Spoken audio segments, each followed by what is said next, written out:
What is up, you guys? I'm back with some more NCAA Football 14 Road to Glory here.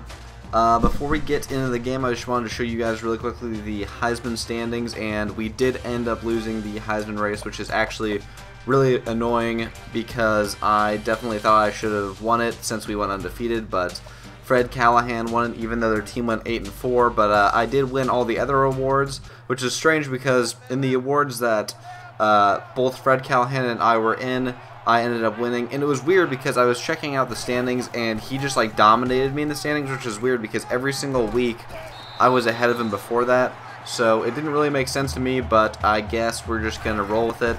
It doesn't really matter as long as we win the BCS National Championship. That's all that I care about. If we lose the BCS Championship and I don't get the Heisman, then I'm going to be a little frustrated because it's basically just a giant kick in the teeth. But anyways, let's get into the game here. You might notice that the game is going to be a little bit short because for some reason I wasn't in many plays. Just something random, I guess, in this game.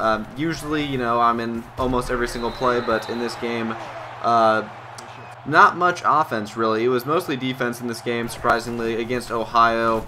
And as you can tell, Virginia Tech did end up losing their game against Clemson, like I predicted that it was possible that they might lose.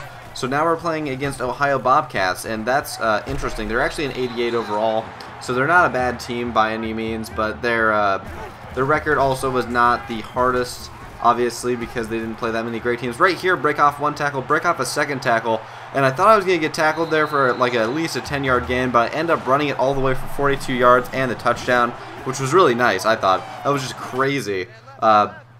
It was just probably the best play of the game. I guess that could be the play of the game if we end up winning this game. Anyways, and it's going to be a curl flats play here. Definitely did not find myself open. He did end up finding another wide receiver, though, for about a 10-yard gain. He found the tight end, Chad Bullock.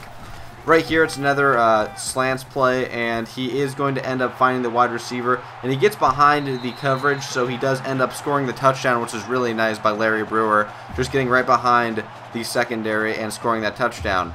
Anyways, quarterback obviously not doing that great of a job. I think he was throwing a little bit less than 50% here. It's another play action pass again. So we're in the third quarter at this point. I know time has just flown by, but we are up 14-13 because Ohio ended up kicking 2 field goals, I believe. So yeah, they're down by 1 point. And we're just driving again, trying to keep him out of position to score here. 3rd and inches here on this read option play, and the quarterback gives it to me, but I end up getting pushed back for a loss. And Ohio comes back and they score a touchdown, and they get a 2-point conversion. So that was extremely unlucky, just a bad series for us because the defense ended up letting them score and get the 2-point conversion. So we're going to have to come back, and we need to get a touchdown to equalize. And we're now in the 4th quarter here. It's going to be a read option play. 2nd and 2. Right here, quarterback decides to keep it. I try to get some blocking out there, but I don't do that great of a job. He ends up picking up the 1st down at least. Another read option play here again, but the quarterback gets stuffed up the middle. Not that great of a read option game we had going this game. They definitely did their scouting. You could see that they didn't fall for any of the read options as usual. And right here on the screen pass, I'm just getting hammered by all of their guys. Not the greatest blocking on that play either. But this is going to be a halfback angle on 4th and 2. They decide to go for it, and I get a huge gain. Almost get into the end zone, but I get shoelace tackled at the last second on the 44-yard gain. So at least we're in their red zone at this point with 3 minutes left. So we're going to try to equalize here. I try to run it up the middle, and I do get tackled before I can get into the end zone. Pick up about 3 yards, though, before that. Right here, I find myself wide open, and I do dive my way into the end zone for the touchdown. So that was a pretty nice play. So now it's all tied up, 21-21. So we're going to come back here. We're going to get the ball again with 2 minutes left, and we are going to try to drive down the field and put the pressure on Ohio this time. So it's going to be another curl flats play, and he does get it to another wide receiver. In this drive, he's going to do a great job getting it to wide receivers for big chunks of yards. Right here, it's the same play, the curl flats again, and this time he picks up 10 yards, and we have another 1st down. We're running the clock down pretty effectively here, so as you could imagine, we're going to run out the time as much as possible as well, try to get the last score of the game. Only a minute 30 left here. He finds open another wide receiver, so he gains about 17 yards on that pass as well. It's another halfback angle play on this one right here. And I tried to get open, but he found another wide receiver for a bigger gain. I tried to do some blocking, but then I ended up getting stopped at the last second. So they gained about 20 yards on that pass. And right here, just trying to follow my blocker into the end zone, and I end up picking about 7 yards up. And as you can see, only about 11 rushes, and I have about 4 receptions. So most of my impact has come in the red zone because I have 3 touchdowns at this point, I believe. As you can see, I just broke the record for touchdowns in a season, which was pretty nice, in the NCAA record, not the school record. So that was definitely a nice accomplishment to get while in the BCS National Championship, getting 38 touchdowns.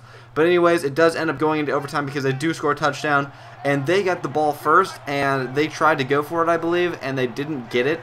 They must have had a 4th and goal situation, something like that, and they ended up not getting the touchdown. They didn't get anything at all.